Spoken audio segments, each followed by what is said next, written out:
Hello दोस्तों, आज हम आपको बताएंगे इतिहास के उस भयानक दिन के बारे में जब 5 पाकिस्तानी आतंकवादियों ने हिंदुस्तान के दिल यानी संसद भवन की दीवारों को खून से रंग दिया था। और इस भयानक आतंकी हमले में 9 लोगों की मौत हुई थी और इन 9 शहीदों में से एक श्रीमती कमलेश कुमारी थी, जो एक सीआरपीएफ की कांस्टेबल थी। नंबर 2 श्री जगदीश प्रसाद यादव, जो संसद भवन के वॉच एंड वार्ड स्टाफ के सुरक्षा सहायक थे।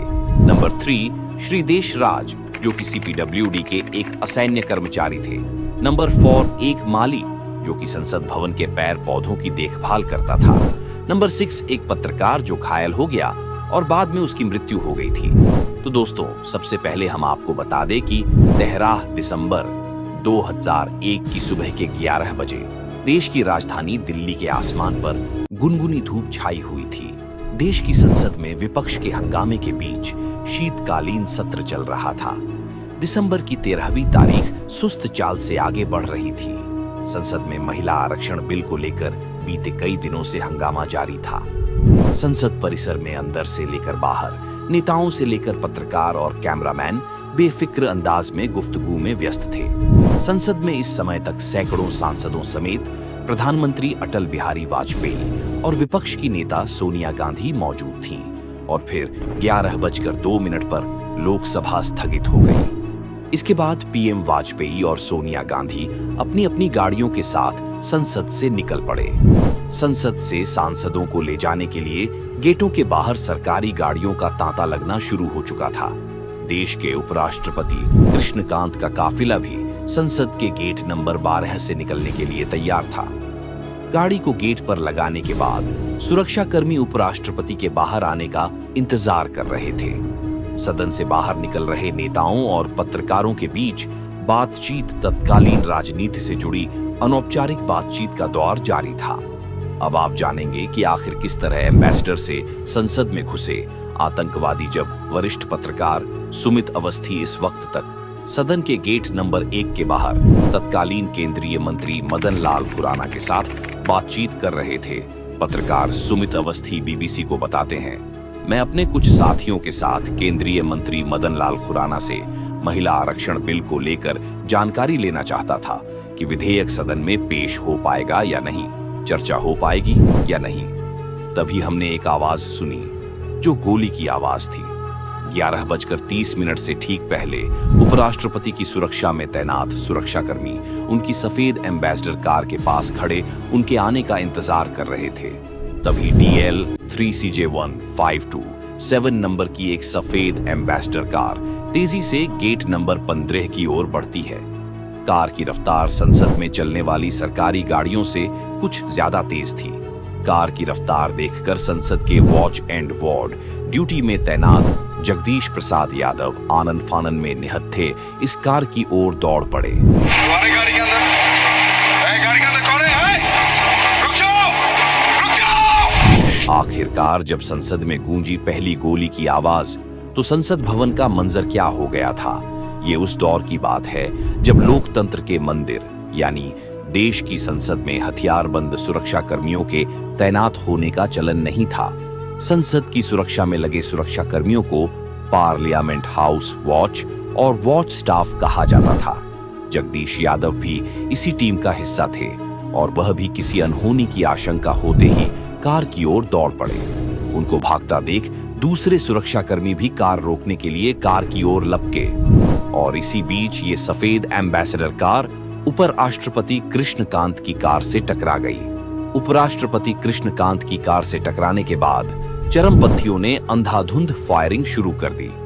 चरमपंथियों के हाथों में AK-47 और हैंड ग्रेनेड जैसे उन्नत हथियार थे। संसद परिसर के अलग अलग हिस्सों में मौजूद लोगों ने गोली की आवाज सुनते ही तरह तरह के कयास लगाने शुरू कर दिए। कुछ लोगों ने सोचा कि शायद नजदीकी गुरुद्वारे में किसी ने गोली चलाई है या कहीं आसपास पटाखा फोड़ा गया है।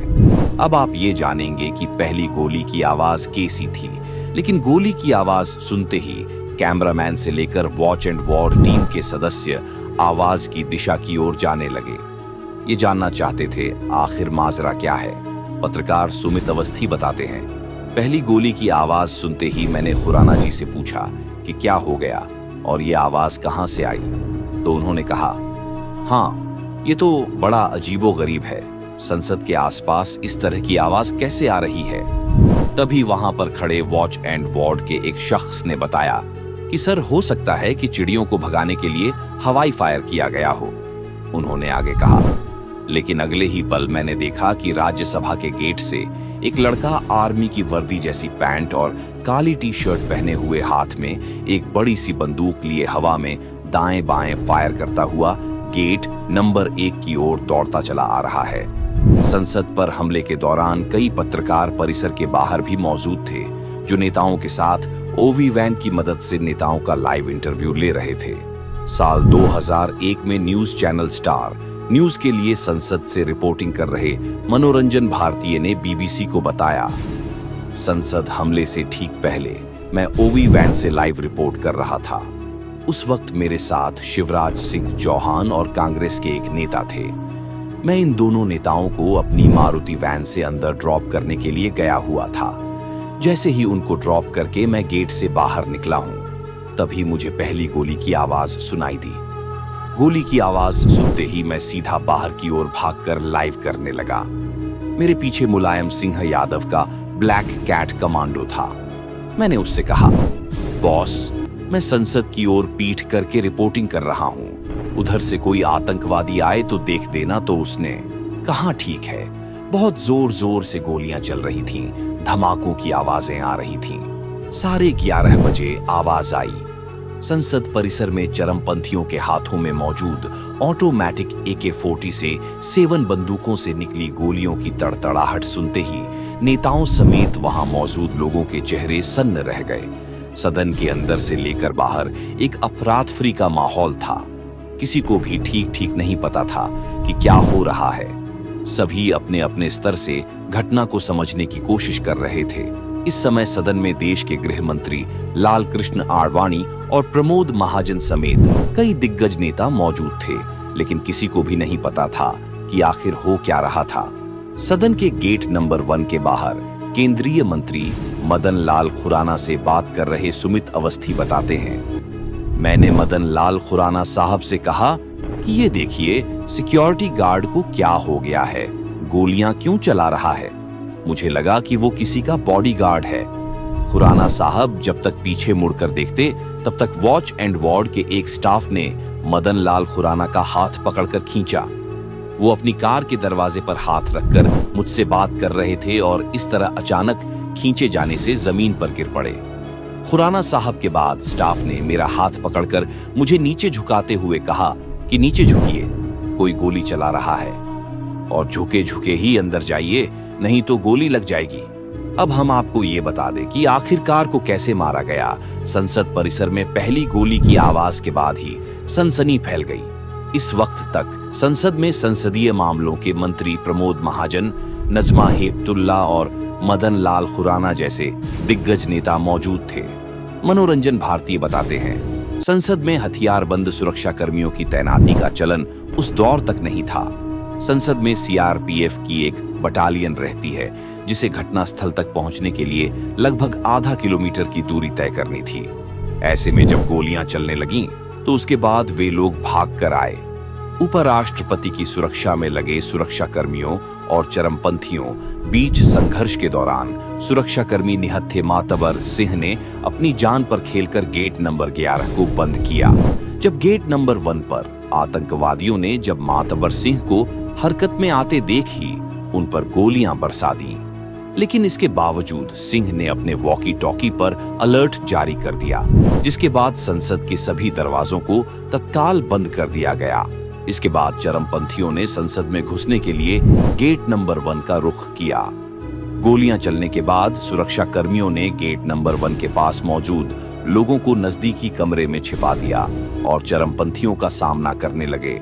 और सबसे बड़ी चिंता की बात ये थी, कमरों में मौजूद लोगों में पत्रकार सुमित अवस्थी भी शामिल थे।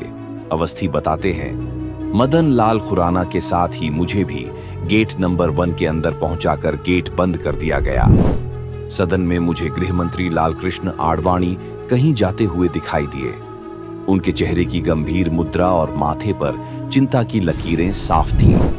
मैंने उनसे पूछा कि क्या हो गया, लेकिन मेरे सवाल का जवाब दिए बगैर वह आगे चले गए। इसके बाद सांसदों को सेंट्रल हॉल और अन्य लोगों को दूसरी जगह शिफ्ट किया गया। उस वक्त मेरी सबसे बड़ी चिंता यही थी कि प्रधानमंत्री अटल बिहारी वाजपेयी और कांग्रेस अध्यक्ष सोनिया गांधी सुरक्षित हैं या नहीं, क्योंकि मैं गृह मंत्री आडवाणी को सकुशल हालत में देख चुका था। मुझे बाद में पता चला कि हमले की जवाबी कार्रवाई आडवाणी के निरीक्षण में हो रही थी। नेताओं के सकुशल होने की खबर इस वक्त तक देश भर में टीवी के माध्यम से ये खबर फैल चुकी थी कि देश की संसद पर हमला हो चुका है, लेकिन देश के नेताओं के सकुशल होने की खबर किसी के पास नहीं थी, क्योंकि जो पत्रकार सदन परिसर के अंदर मौजूद थे उन्हें सांसदों और केंद्रीय मंत्रियों से जुड़ी किसी तरह की जानकारी नहीं दी जा रही थी। इस सब के बीच चरमपंथियों ने संसद भवन के गेट नंबर 1 से सदन में घुसने की कोशिश की, लेकिन सुरक्षा बलों ने एक चरमपंथी को वहीं मार गिराया। इस प्रक्रिया में चरमपंथी के शरीर में बंधी हुई विस्फोटक की बेल्ट में धमाका हो गया। उसके बाद फिर गोलियों की जेदी आए। पत्रकार अवस्थी बताते हैं, हम एक कमरे में मौजूद थे जहां मेरे अलावा कुछ 30-40 लोगों को रखा गया था। जैमर ऑन होने या किसी अन्य वजह से मोबाइल फोनों ने काम करना बंद कर दिया था। हम दुनिया से बिल्कुल कटे हुए थे। तभी 2-2.5 घंटे के बाद जोर के धमाके की आवाज आई। ये आवाज इतनी तेज थी कि ऐसा लगा कि संसद का एक हिस्सा गिरा दिया गया है। बाद में पता चला कि गेट नंबर 1 पर ही एक फिदाइन ने खुद को ब्लास्ट कर लिया। इस वीडियो में दी गई हर जानकारी सोशल मीडिया और विकिपीडिया से ली गई है। हमारी इस वीडियो का उद्देश्य किसी भी जाति, धर्म या किसी भी समुदाय की भावनाओं को ठेस पहुंचाना नहीं है। तो दोस्तों, कैसी लगी आपको हमारी यह वीडियो? अगर आप ऐसे ही और इंटरेस्टिंग वीडियो देखना चाहते हैं तो हमारे चैनल को सब्सक्राइब कर लें और बेल आइकन का बटन भी दबा दें, ताकि हमारी हर वीडियो की नोटिफिकेशन आप तक पहुंचती रहे।